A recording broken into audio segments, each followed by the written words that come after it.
Hello everyone. स्वागत है आप सभी का आपके यूट्यूब चैनल टीचर्स पाठशाला में। तो पिछले क्लास में हमने इतिहास के first chapter rise of nationalism in Europe के पार्ट 1 के एमसीक्यू किए थे। तो आज हम उसके सेकंड पार्ट के एमसीक्यूज करते हैं। तो चलिए वीडियो को स्टार्ट करते हैं। इटली का एकीकरण कब पूरा हुआ? तो इटली का एकीकरण 1871 में पूरा होता है। बढ़ते हैं अगले क्वेश्चन पे।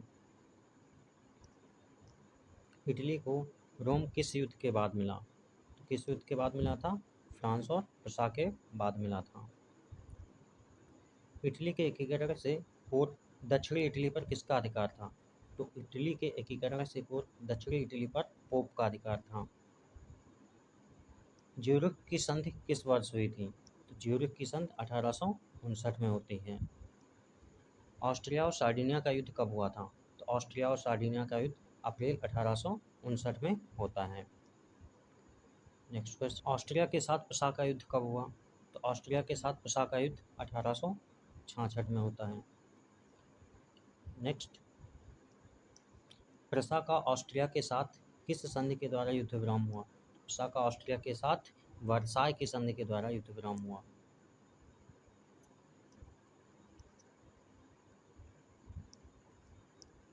फ्रांस और प्रसा का युद्ध कब हुआ?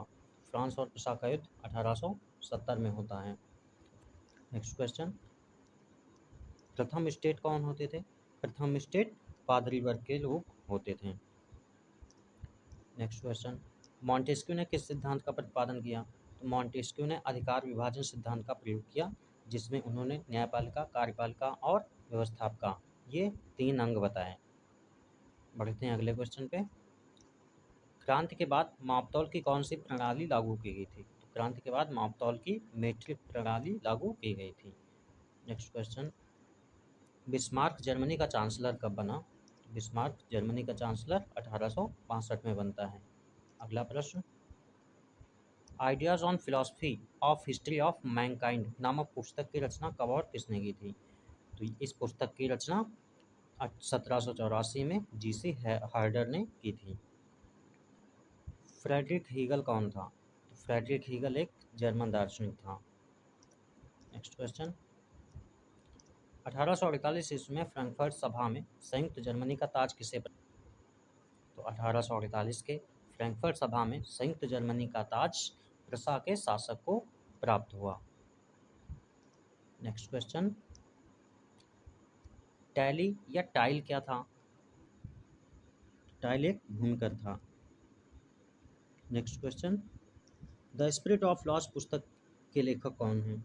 द स्पिरिट ऑफ लॉस पुस्तक के लेखक मॉन्टेस्क्यू हैं। नेक्स्ट क्वेश्चन, द्वितीय स्टेट किसे कहते हैं?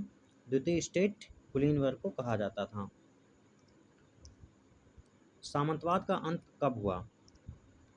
सामंतवाद का अंत 4 अगस्त 1789 को हुआ।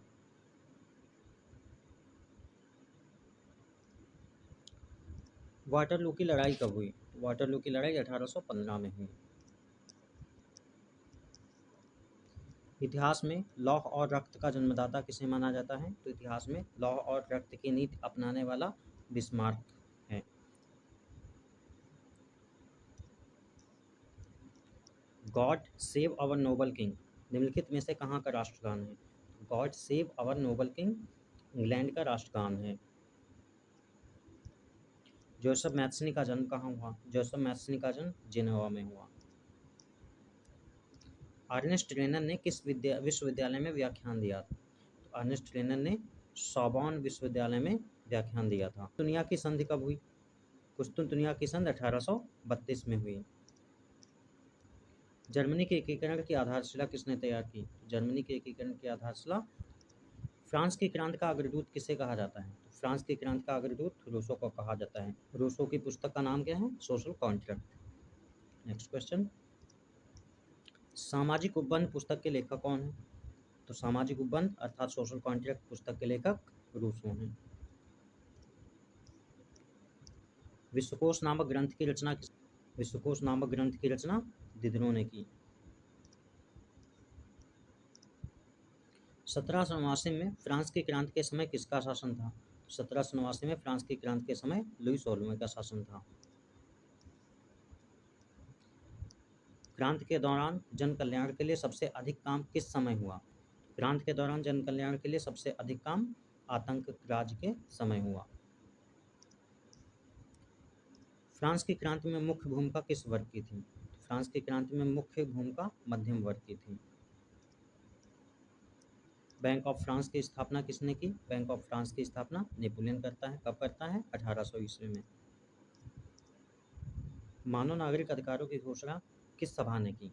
मानव नागरिक अधिकारों की घोषणा संविधान सभा ने की।